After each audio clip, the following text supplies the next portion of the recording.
こんにちは、みりんです。今回は津軽ビードロでよく見るような、鮮やかな色彩の散った箸置きを作っていきたいと思います。こちらの箸置きキットを使います。いろいろ入っていますが箸置き本体のみ使います。箸を置く側は完全にガラスなので衛生的。裏面を着彩していきます。ダイソー、セリアのジェルネイルを4本と、クリアのレジン液を用意します。色は桜の花びらのイメージでピンク系を選びました。これが表から見ると一番上に見える色になります。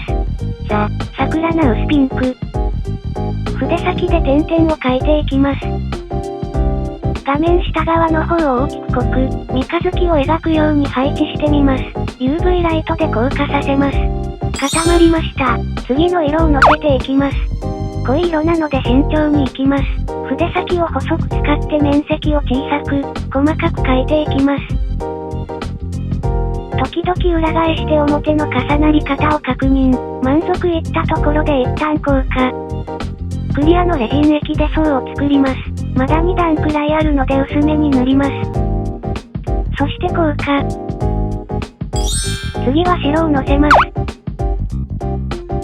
マットな感じで結構目立ちますが、3色目で立体の奥にいるので、意外と思い切り濃くのせた方がいいかも。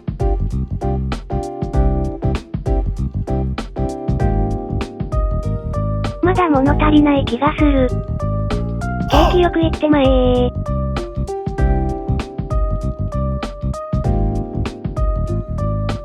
2層目のクリアレジンをのせます。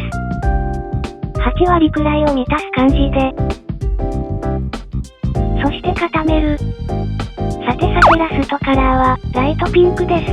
あれ、最初に使った色ライトピンクじゃなかったっけ？てか冒頭で4色とか言ってなかったっけ？このミルクピンク使ってなくね？とお気づきの皆さん。みりんも今気づきました。今文字を打っている編集段階で。いや、割といい感じですよね。ですよね。忘れてた動画のみりんは気づかずに最後のクリアレジンを塗っておりますが、4色使った場合の試作品を載せておきます。ミルクピンクはマットなので、4色使った試作品はポップな印象になっています。今回2回使ってしまったライトピンクは透明感があるので、今回はクリアで儚げな感じになってます。さて平らになったので、完成品を見に行きましょう。完成。使う色や筆の強弱によって無限の可能性があるビードロ風ジェルネイルアート。ぜひやってみてください。そしてぜひミルクピンクも使ってみてください。